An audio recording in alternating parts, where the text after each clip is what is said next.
नमस्कार दोस्तों, आप सबका स्वागत है फिर से एक बार मेरे YouTube चैनल अवैध ऑनलाइन क्लासेस पे।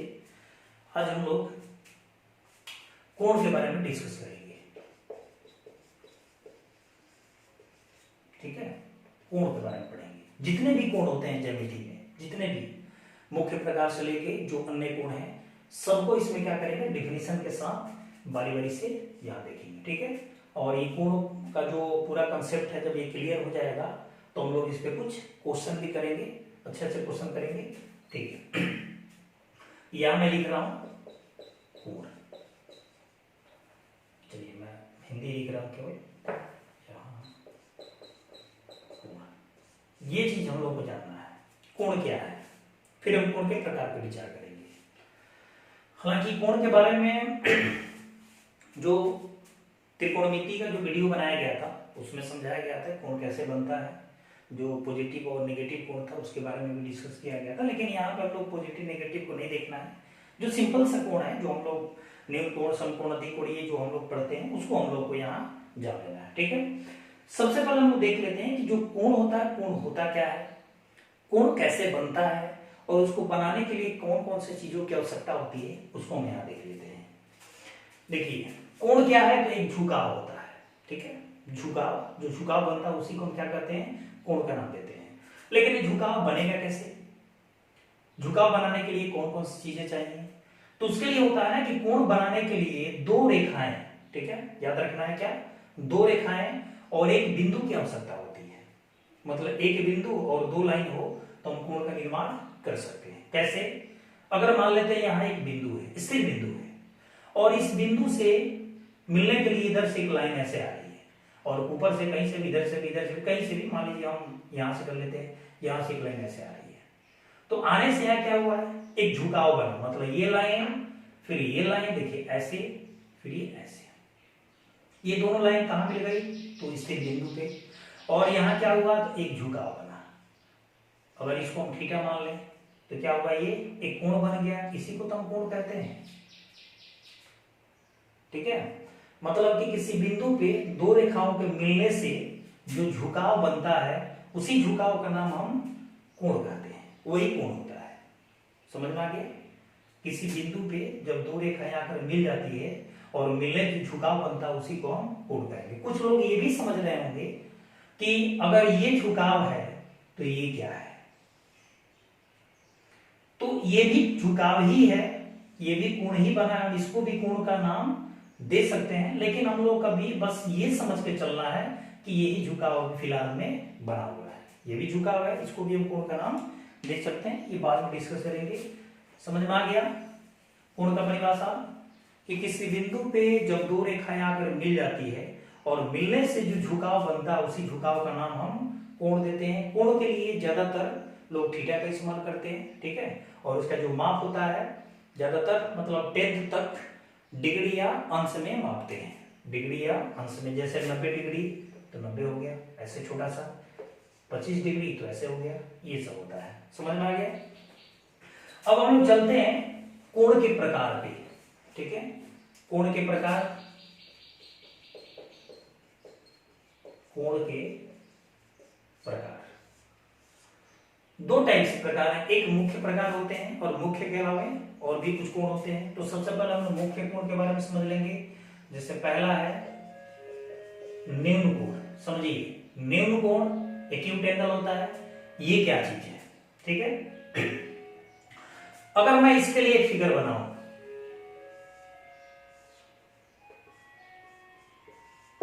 ऐसे, ये मैं मान लूं कि ये 60 डिग्री का है। ठीक है, एक और मैं यहां बना रहा हूं, ये मान लो मैं 75 डिग्री का है। ठीक है, ये जो न्यून कोण है, न्यून कोण का परिभाषा क्या होगा, कि जिस कोण की माप 90 डिग्री से कम हो। ठीक है, जिस कोण की माप 90 डिग्री से कम हो और 0 डिग्री से अधिक हो, तो उस कोण को हम ठीक है, ये चीज होता है न्यून कोण, कि जिस कोण की माप 0 डिग्री से अधिक और 90 डिग्री से कम। अगर ये मान लेते हैं, इसमें समझाने के लिए बस यहां मान लीजिए थीटा है जो न्यून कोण है, तो क्या होना चाहिए, 0 डिग्री से अधिक और 90 डिग्री से कम। हम इस तरह से भी समझ सकते हैं। ये अगर ये न्यून कोण है थीटा, यहाँ पे ये सब थीटा है, अगर ये 0 डिग्री से अधिक है और 90 डिग्री से कम है, मतलब 0 और 90 के बीच है, तो वैसे सारे कोणों को हम क्या नाम दे सकते हैं? न्यून कोण कहेंगे। समझ में आ गया? जैसे 30 है, 15 है, 20 है, 25 है, 75 है, 80 है, 89 है। देखिए 89 भी क्या है? 90 से छोटा ही है, मतलब 0 और 90 के बीच होना चाहिए, तो उसको हम क्या नाम देंगे? न्यून कोण का नाम देंगे। इस तरह से कुछ फिगर बन सकता है, बहुत सारे फिगर भी तैयार हो जाएंगे। ये चीज हो गया, समझ में आ गया? जिस कोण की माप 0 और 90 डिग्री के बीच हो, मतलब 0 से अधिक और 90 डिग्री से कम हो, तो उसको हम न्यून कोण का नाम देंगे। इसमें दूसरा जो होता है समकोण। समझिए समकोण में क्या होता है? थीटा डिग्री बराबर 90 डिग्री, यानी जिस कोण की माप 90 डिग्री के बराबर हो तो उसे हम समकोण कहते हैं। ठीक है, आसान है परिभाषा। तीसरा चीज यहां हम समझेंगे, अधिक कोण। अब अधिक कोण में क्या होगा? तो देखिए 90 डिग्री से ज्यादा होना चाहिए और 180 डिग्री से कम होना चाहिए। मतलब कि जिस कोण की माप 90 से अधिक और 180 से कम हो, तो वैसे कोण को हम अधिक कोण कहते हैं। ठीक है, जिस कोण की माप 90 से अधिक और 180 से कम हो, उसे हम अधिक कोण का नाम देंगे। एक चौथा होता है सरल कोण या रिजु कोण। इसमें क्या होगा कि थीटा बराबर 180 डिग्री, यानी जिस कोण की माप 180 डिग्री के बराबर हो, उस कोण को हम रिजु कोण या सरल कोण कर सकते हैं। क्लियर हुआ? बहुत आसान है ये सब। एक पांचवा है इसमें पुनरित कोण। ठीक है, इसका एक और नाम होता है बृहद कोण। रिफ्लेक्सिव जो एंगल होता है, ये चीज होता है। ठीक है, रिफ्लेक्स एंगल होता है, पुनरित कोण या बृहद कोण, इसका ये भी नाम है। ये देखिए क्या है, ये तो 180 डिग्री के बराबर था। इसमें क्या होगा कि 180 से ये बड़ा होगा, जबकि 360 से छोटा होगा। मतलब जिस कोण की माप 180 से अधिक और 360 से कम हो, तो उस कोण को हम पुनरित कोण या बृहद कोण कहते हैं। सब आसान है, बस इस चीज को क्या करना है, याद करके रखना है, बाकी सारा क्लियर हो जाएगा। इतना तो हम लोग पढ़ चुके हैं। एक चीज में और भी होता है जो हम लोग यहाँ जान लेते हैं। एक होता है संपूर्ण कोण, कंप्लीट एंगल। ठीक है, ये होता है संपूर्ण कोण। क्या है? तो यहां हम लोग समझ सकते हैं कि अगर थीटा बराबर क्या हो, 360 डिग्री के बराबर हो, मतलब हम लोग 0 से 360 के बीच गए और इतना सारा हम लोग क्या मिला, कोण का टाइप मिल गया, जिसको मुख्य प्रकार की श्रेणी में रखते हैं। ये क्या है? ये सब मुख्य कोण है। ठीक है, जो हम लोग शुरू से ही पढ़ते आ रहे हैं। संपूर्ण कोण, जिस कोण की माप क्या हो, 360 डिग्री के बराबर हो। 360 का मतलब है कि एक बार ये पूरा घूम जाए, जो घड़ी एक बार पूरा चक्कर लगा दे, तो कोण कितना बनाता है? 360 का। तो उसको हम संपूर्ण कोण का नाम दे सकते हैं। एक बार मैं इसको फिर से रिपीट कर दे रहा हूं। न्यून कोण, जिस कोण की माप 0 से अधिक और 90 से कम हो, उसे न्यून कोण कहेंगे। जिस कोण की माप 90 डिग्री के बराबर, उसे हम समकोण कहेंगे। जिस कोण की माप 90 से अधिक और 180 से कम हो, उसे हम अधिक कोण कहेंगे। जिस कोण की माप 180 डिग्री के बराबर हो, उसे सरल कोण या रिजु कोण कहेंगे। और जिस कोण की माप 180 से अधिक और 360 से कम हो, उसे हम पुनरित कोण कहेंगे। और जिस कोण की माप 360 डिग्री के ही बराबर हो, उसे हम संपूर्ण कोण कहेंगे। ये रहा कोण के मुख्य प्रकार। ठीक है, इतना लोग समझ गए? क्लियर है सब ये? चलिए, अब इसके अलावा बहुत सारे और भी कोण हैं, सबको हम लोग देख लेते हैं बारी बारी से, कौन कौन से कोण और भी हो सकते हैं। एक होता है यहां पे, मैं यहां सबको लिख रहा हूं, कोटि पूरक या लंब पूरक या अनुपूरक या पूरक। समझिए, एक ही कोण का नाम ये 1 2 3 4 हुआ है, एक ही कोण, इसमें से कोई भी आ सकता है। एक होता है इसी में समपूरक कोण या ऋजु पूरक कोण, ये भी होता है, या ऋजु पूरक कोण, ये होता है।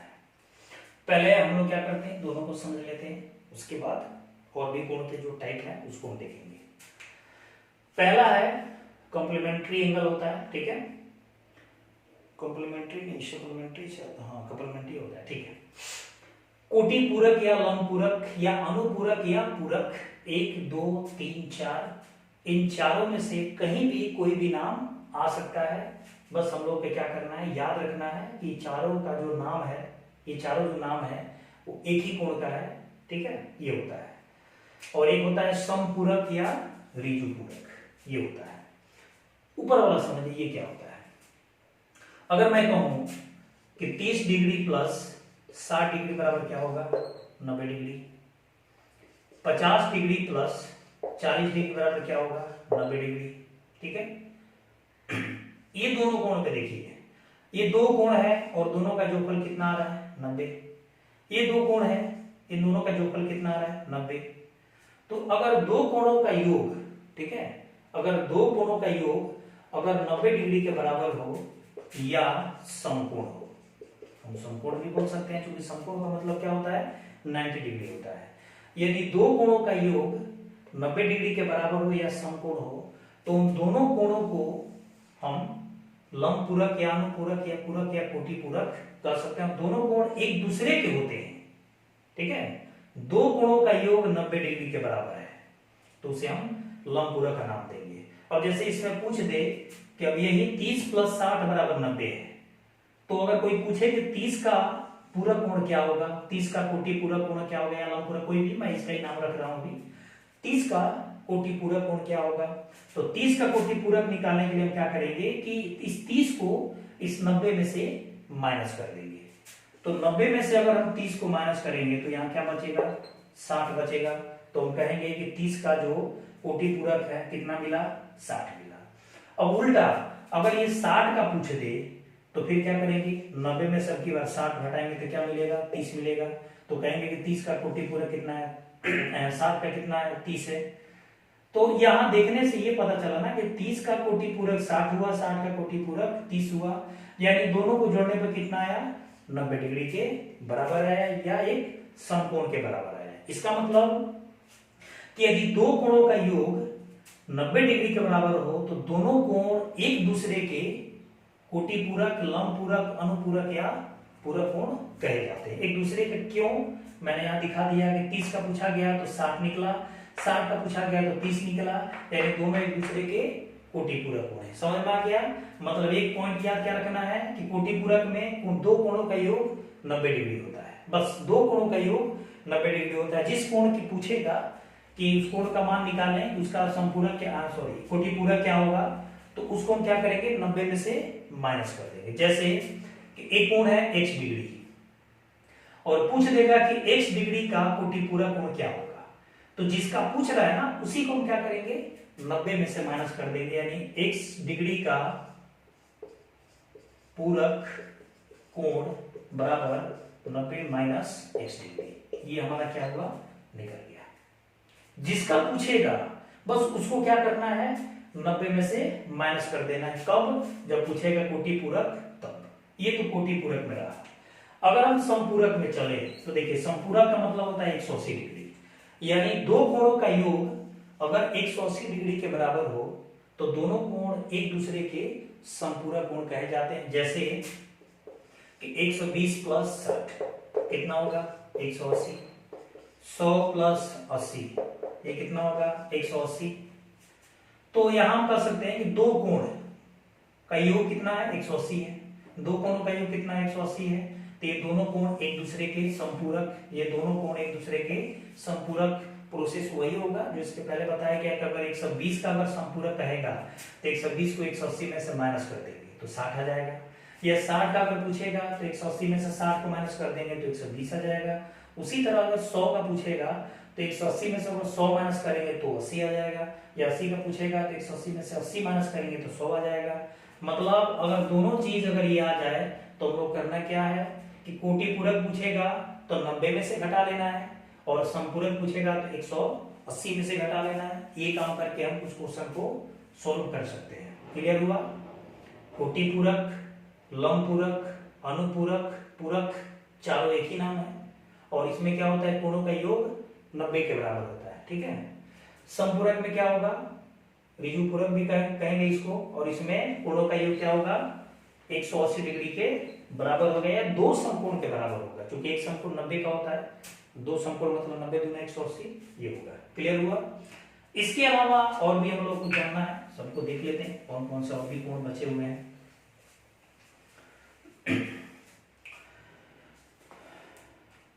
समझिए, यहां एक है आसन्न कोण, ठीक है, ये जानेंगे। इसके बाद शीर्षाभिमुख या समूह कोण, ये जानेंगे। इसके बाद है संगत कोण, करस्पॉन्डिंग एंगल, ये जानेंगे। और एक अल्टरनेट है, मतलब एकांतर कोण, हम ये जानेंगे। अभी हम लोग को ये 4 जानना है। अभी हम लोग 2 सीखते, 2 के बाद ये 4 हो गया। ठीक है, अब ये चारों के बारे में हम लोग डिस्कस कर लेते हैं। सबसे पहले हम देख लेते हैं आसन्न कोण क्या होता है। अगर मान लीजिए मिला होगा रैखिक जुग्म अपग्रही कि एक बिंदु से अगर एक लाइन गुजरे तो उसके एक साइड यानी ऊपर या नीचे किसी एक साइड 180 डिग्री का कोण बनता है, ये तो सबको पता है। ठीक है। अब देखिए यहां बिंदु है, ये बना 180 का, और यहां पे क्या हो एक ऐसे लाइन आ जाए, यहां पे एक ऐसे लाइन, ठीक है, ये लाइन आ जाए, या एक और ऐसे लाइन आ जाए, ऐसे एक और लाइन, तो क्या हुआ ये जो पूरा कोण था 180 का कोण, ये क्या हुआ तो एक भाग, ये 2 भाग, ये 3, यानी 3 भागों में बट गया। जब हम तीनों को ऐड करेंगे तो तीनों का योगफल कितना डिग्री के बराबर होगा, तो 180 डिग्री के बराबर होगा, हम ये भी कर सकते हैं।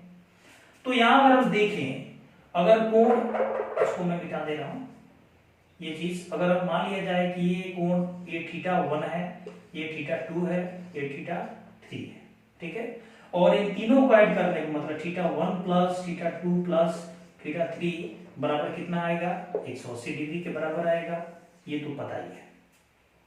लेकिन इसमें कोई 2 एंगल की बात करें, 2 एंगल मतलब कोई भी 2, जैसे अगर हम ले लें θ1 और θ2, कोई 2 एंगल, प्लस नहीं कॉमा ले लेते हैं, θ1 और θ2, तो इन दोनों कोणों में अगर देख रहे हैं तो केवल ये लाइन क्या है, उभयनिष्ठ है, कॉमन है। अगर ये लाइन नहीं होता तो ये दोनों कोण भी नहीं होता, कोई एक ही कोण होता। इस लाइन के वजह से क्या हुआ ना कि ये 2 कोण क्या होंगे, बन गए हैं। तो अगर 2 कोणों में कोई एक भुजा उभयनिष्ठ हो, 2 कोणों में कोई एक भुजा उभयनिष्ठ हो, जैसे मैं एक और चीज यहां दिखा रहा हूं, मान लीजिए ये हो गया एक 90 डिग्री का एक समकोण है, ठीक है, और मैं यहां से कैसे खींच दिया, ये हो गया 60 का, ये हो गया 30 का। अब बताइए 90 डिग्री था, लेकिन 90 डिग्री के बीच मतलब एक लाइन ऐसे खींचने के बाद क्या हुआ, ये 2 कोण बन गया, एक 30 का बना और एक 60 का बना। तो यहां देख रहा है कि इन दोनों कोणों में सिर्फ यही एक भुजा क्या है, उभयनिष्ठ है, कॉमन है। अगर ये साइड नहीं होता तो ये 2 कोण भी नहीं बनता। तो आसन्न कोण में यही होता है ना कि अगर 2 कोणों में कोई एक भुजा उभयनिष्ठ हो तो वे दोनों कोण आसन्न कोण कहे जाते हैं। मतलब यहाँ पे अगर θ1 θ2 में अगर हम इस साइड की बात करें तो इस साइड की वजह से ये 2 कोण बना हुआ है, और दोनों कोणों में ये भुजा का काम है। ये लाइन यहां कोण बना, ये लाइन, फिर ये लाइन, फिर ये कोण बना। मतलब इन दोनों कोणों को बनाने में इस भुजा का कहीं ना कहीं काम आ रहा है, इसलिए इस भुजा को उभयनिष्ठ भुजा का यहाँ नाम देंगे। और यहाँ जो कोण बनेगा ये θ1 और θ2, इन दोनों को हम क्या कहेंगे, आसन्न कोण कहेंगे। समझ में आ गया। यहां पर भी 30 डिग्री को बनाने में भी इस भुजा का इस्तेमाल हुआ है, 60 डिग्री को भी बनाने में भुजा का इस्तेमाल हुआ है, मतलब इन दोनों कोणों में ये भुजा उभयनिष्ठ है, यानी यहां पर भी 30 और 60 को क्या कहेंगे, आसन्न कोण कहेंगे। समझ में आ गया, मतलब कि दो कोणों में कोई एक भुजा उभयनिष्ठ हो तो दोनों कोण आसन्न कोण कहे जाते हैं। ठीक है, तो हम लोग इसको भी सीख लेंगे। अब एक दूसरा जो चीज है शीर्षाभिमुख कोण या सम्मुख कोण। समझिए, नाम दोनों दे देगा, सम्मुख मतलब सामने का, शीर्षाभिमुख वही चीज होता है, शीर्ष। अब देखिए, अगर मान लीजिए कि दो लाइन एक दूसरे को प्रतिच्छेद करते हैं कुछ इस तरह से, L1 L2। अगर दो लाइन एक दूसरे को प्रतिच्छेद करते, मैंने यहां दिखा दिया है, एक लाइन L1 है और दूसरी लाइन L2 है, तो यहां जहां ये दोनों लाइन कटा हुआ है तो उस कटान बिंदु पे क्या हुआ है ना कि चार कोण बना हुआ है। एक कोण ये बना है, एक कोण ये बना है, एक कोण ये बना है और एक कोण ये बना है। अगर मैं इसका नाम दे दूं, कोण 1 2 3 ये 4। सम्मुख सामने। अब बताइए, इस कोण 1 के सामने कौन है, 3 है। कोण 1 के सामने कौन है, 3 है।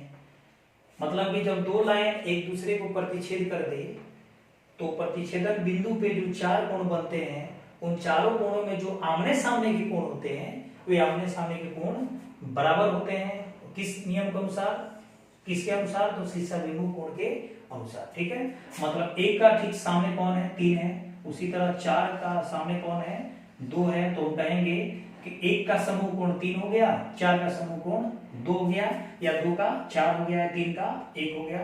तो इस तरह से हम क्या कर सकते हैं, शीर्षाभिमुख को भी समझ सकते हैं। क्लियर हुआ। अब इसको थोड़ा सा एक एग्जांपल को अगर हम लेकर समझें, जैसे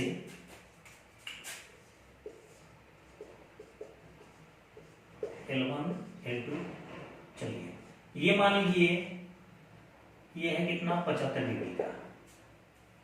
ठीक है, तो ये कितना का होगा, तो शीर्षाभिमुख कोण से इसका सामने ठीक ये है, ये भी कितना होगा, 75 का होगा। अगर मान लेते हैं ये y डिग्री है तो ये कितना होगा, ये भी y डिग्री होगा सामने सामने। तो इस तरह से ये शीर्षाभिमुख कोण काम करता है। दो चीज हम लोग सीख गए। अब इसमें तीसरा पॉइंट क्या है, संगत कोण। इन दोनों का हम एक साथ में समझ लेते हैं।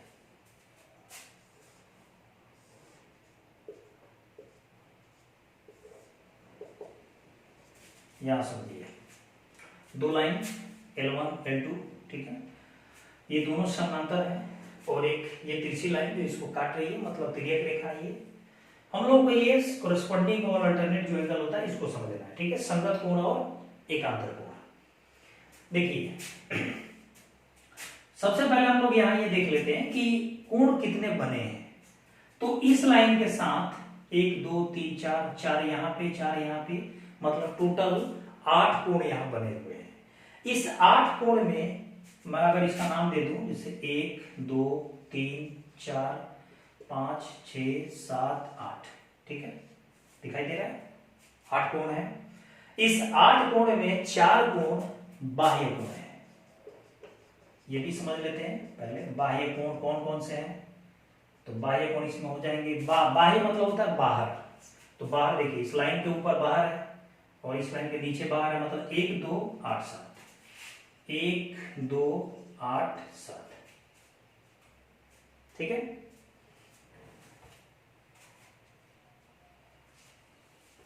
ये हो गया।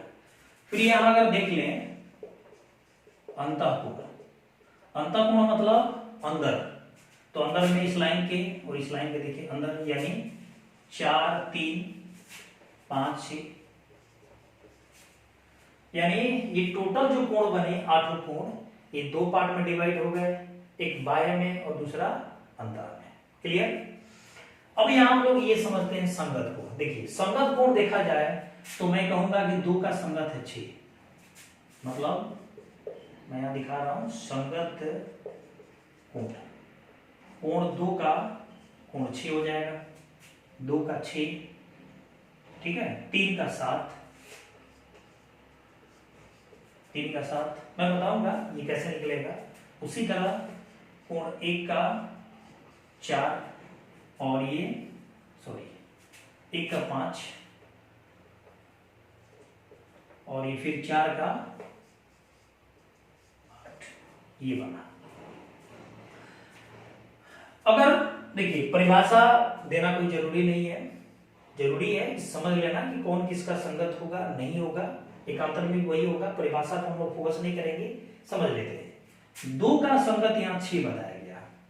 संगत में देखिए क्या होता है, संगत में 2 चीज याद रखना है कि कभी भी किसी भी कोण का संगत कोण पूछे तो हम लोग को क्या देखना है, पहले इसको जान लेते हैं। देखिए गौर कीजिएगा यहाँ पे कि 2 का संगत 6 है, मतलब ये दोनों कोण तिर्यक रेखा के एक ही ओर बना हुआ है। ये पहला पॉइंट है कि तिर्यक रेखा के एक ही ओर बनता है कौन, संगत कोण। दूसरा पॉइंट क्या है कि उन दोनों कोणों में एक कोण अंतः कोण होगा तो एक कोण बाह्य कोण होगा। देख सकते हैं 2 अगर बाह्य है तो 2 का संगत 6 अंतः कोण है। अंदर 3 और 7 की बात करें, 3 अंतः कोण है तो 7 बाह्य कोण है, लेकिन ये तिर्यक रेखा के एक ही ओर है। मतलब 2 अगर तिर्यक रेखा के दाहिने साइड है तो 2 का जो संगत कोण 6 है ये भी दाहिने साइड है। मतलब 2 बातें याद रखनी है। पहला कि संगत कोण तिर्यक रेखा के एक ही ओर बनता है, चाहे इधर बने या इधर बने। और दूसरा चीज उनमें से एक संगत एक अंतः कोण होगा तो दूसरा बाह्य कोण होगा। ये पॉइंट याद रखना। देखिए एक तिर्यक रेखा के इस साइड है तो एक का जो संगत होगा ये भी इसी साइड होगा, ये तो क्लियर है। और एक क्या है, एक बाह्य कोण है तो इसका अंतः कोण होगा। तो इसमें अगर इस साइड अगर अंतः कोण की बात की जाए तो एक 4 है एक 5 है, तो 4 तो होगा नहीं, 4 तो इसी के साथ है, तो ये क्लियर हो गया कि 5 होगा, यानी 1 का 5 हो गया। समझ में आ रहा है, आसान है। 2 पॉइंट याद रखना है कि तिर्यक रेखा के एक ही ओर बनता है और एक अंतः कोण होगा तो दूसरा बाह्य कोण होगा। ठीक है। अब 4 की बात करते हैं। 4 तो इस लाइन के इधर है तो इसका संगत इधर ही होगा, ये अंतः है तो ये बाह्य हो गया, बाहर। क्लियर हो गया। ये हम लोग क्या सीख लिए, संगत कोण सीख लिए। अब हम लोग यहाँ एकांतर कोण को देख लेते हैं। एकांतर अल्टरनेट एंगल ये कैसे काम करता है। देखिए यहाँ एकांतर कोण क्या होगा, कोण 1 का हो जाएगा एकांतर कोण 7, ठीक है। 2 का हो जाएगा 8, 4 का हो जाएगा 6 और 3 का हो जाएगा 5। ये चीज है। 1 का 7, 2 का 8, 4 का 6, 3 का 5 या 5 का 3, हम ऐसे कर सकते हैं। अब इसमें भी 2 बातें क्या याद रखनी है, मैंने अभी बताया संगत कोण में कि संगत कोण में 2 बात क्या याद रखना है कि संगत कोण हमेशा तिर्यक रेखा के एक ही ओर बनता है और उन दोनों कोणों में एक कोण अंतः कोण होगा तो दूसरा कोण बाह्य कोण होगा। जबकि एकांतर कोण में क्या होगा ना कि एकांतर कोण में ये दोनों मतलब जो कोण होते हैं वे तिर्यक रेखा के अलग अलग साइड में बनते हैं। जैसे एक इस साइड है तो एक का एकांतर 7 इस साइड है, लेकिन एक चीज कॉमन है कि दोनों ही बाह्य कोण है, मतलब एक भी बाह्य कोण 7 भी बाह्य कोण। तो इस तरह से क्या कर सकते, देखिए एक प्रकार का ये क्या है, ट्रिक्स है। हालांकि ये तो प्रैक्टिस वाला चीज है, 2-4 बार अगर प्रैक्टिस करेंगे, कुछ क्वेश्चन सॉल्व करेंगे तो समझ में आ जाता है कि कैसे ये काम करता है। लेकिन अगर डिफिनीशन को अगर छोड़ के अगर ट्रिक्स के माध्यम से समझने का प्रयास किया जाए तो ये काम करेगा, ये काम आएगा कि तिर्यक रेखा जो एकांतर कोण होते हैं वो तिर्यक रेखा के अलग अलग साइड बनते हैं और उन दोनों में अगर एक बाह्य है तो दूसरा भी बाह्य होगा, एक बाह्य है तो दूसरा भी बाह्य होगा, ये बाह्य है तो दूसरा भी बाह्य होगा। ठीक है। अंतः है तो ये भी अंतः होगा, ये अंतः है तो ये भी अंतः होगा, ये हम कर सकते हैं। लेकिन संगत कोण में क्या होता है, साइड एक, लेकिन जो अंतः बाह्य होगा ये दोनों अलग अलग और इसमें साइड अलग अलग, लेकिन कोण जो है वो दोनों एक है। क्लियर हुआ। 1 का 7, 2 का 8, 4 का 6, 3 का 5। तो इस तरह से हम क्या कर सकते हैं, जो अल्टरनेट एंगल है एकांतर कोण, इसको हम समझ सकते हैं। अब कोण में हम लोगों को नहीं पढ़ना है, बस इतना ही कोण पढ़ना था।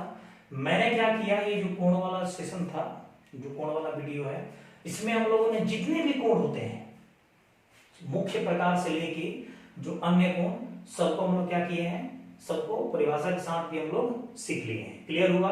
6 मिला था मुख्य में, साथ में कोटि पूरक और संपूरक 2 मिला था, और यहाँ 4 मिल गया, 4 तो 6 या 6 6 12, मतलब 12 कोण हम लोग जान चुके हैं।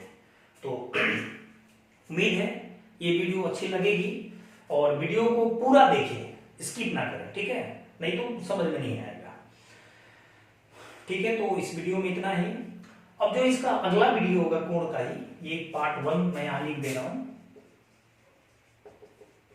ठीक है, ये कोण पार्ट 1 होगा।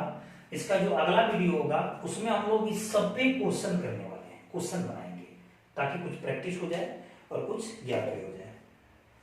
तो